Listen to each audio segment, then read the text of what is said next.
trial to the arm. Flags and mental jewelry is all I know.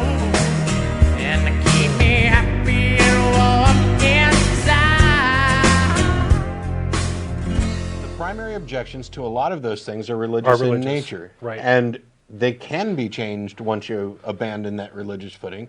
The thing is that Bill O'Reilly thinks the world will come to a screeching halt, and Well, a lot of this dogs is and cats will fear-based. be living together if we start changing rules like that. And some of us say, you know what? You don't have to have rules like that. Yeah. You don't have to be concerned about what goes on in somebody else's bedroom outside of your presence. I mean, Right. among consenting adults, who cares?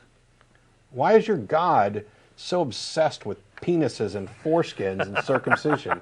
I got a list of probably 60 verses that I just carry around. I mean, there's probably, looks like 30 or 40 on circumcision, another 25 or 30 on foreskin.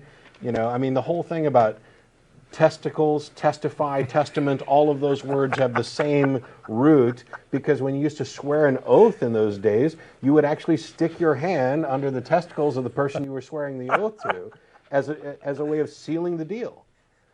Now, I'm glad we don't have that kind of groping today, but this, if you think the Bible you mean is that the good homosexual agenda existed back then? Obviously, some people were swearing a little too readily, and God took offense. I guess so. I promise I'll hook you up, buddy. Okay. We want to, you ready to go on to more Yeah, calls? let's go on to more calls. Let's go on. We got Mike on the line. How you doing? Hey, I just want to get y'all's point of view on something. Now, a few years ago, my family was all convening in one up in Dallas for Thanksgiving. I got like several sisters and their families, and we were all together one night. My father was in town, but he was late getting there, and we were wondering what happened to him. And then, of course, we're all sitting around, and we got a phone call, and one of my sisters is real quiet on the phone and austere, and you could tell she said she was talking to somebody. It was the police, and they're really, oh my God. So we got to go to the hospital and see him. On the way there, we were just really quiet, and I could tell that, and I would too. I was just saying, you know, deal making with God and all that kind of stuff. But I mean, I was just, I had that to lean on. You know, I couldn't imagine not having that to lean on. But I was just thinking, gosh, what would somebody who didn't have this to at least lean on, even if it isn't real, to get them through that 20-minute ride to the hospital? I mean, a lot of people might refer to religion as a crutch, but the thing is, if you've got a broken leg, a crutch is kind of a handy thing to have. And the way that I look at it is, you mentioned a minute ago that even if it's not real, it still felt good. And my point is that, as somebody who recognizes that it's not real, if I find that I needed something to lean on, someone to lean on, I'd much rather lean on a real person, somebody who I can interact with, somebody who I know is real, somebody who I share an actual relationship with. And the idea that, well, you know, so-and-so's up in heaven now and I'll get to see him again, yes, that's nice wishful thinking, but in all practical sense, it's not real. And while it is difficult to deal with reality, and it can take some work and effort, I find, at least for me, it's always more beneficial to deal with reality.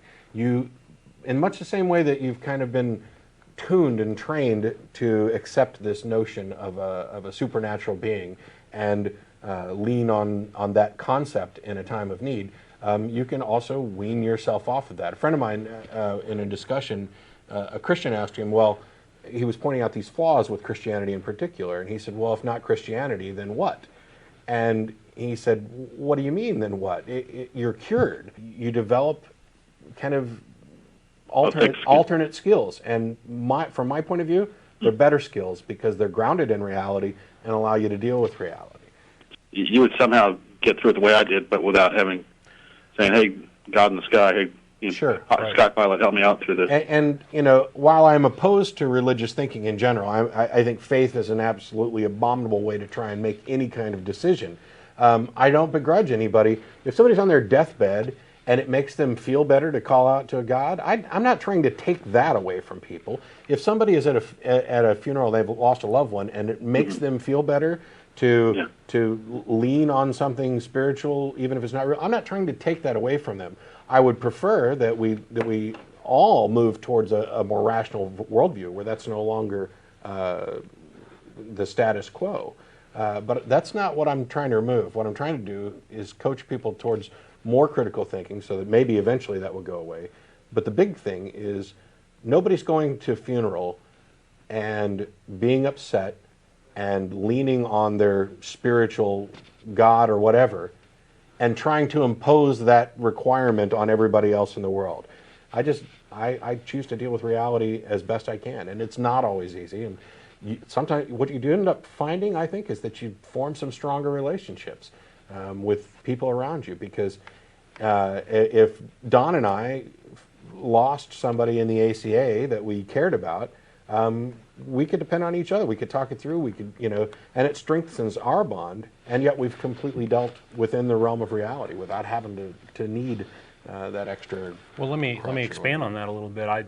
When I was in my 20s, I lost somebody that I was very close to, and at the time I was hadn't really thought too much about the afterlife or any of those sorts of things, and I think, like a lot of people, when you come to grips with your own mortality, you do think about those things and you do process them. And for me, I think that gave me a kind of a shove towards atheism, because I was thinking more. The more I thought about the afterlife, the less sense it made. I mean, it was certainly comfortable to think that this person, had a soul and they continued on and that sort of thing. It's a very comforting notion, and that was the whole soul thing. Was, I think, the last thing I sort of let go of as a budding atheist. Is that just doesn't make sense. It's funny you say that, because I've been a Christian my whole life, but I've kind of gotten I can see the handwriting on the wall of the prayer is about 50% effective and all that kind of stuff, and the last thing I'm holding on to is the soul, and I don't want to give it up, but you're sort of letting go of some of this stuff too, right?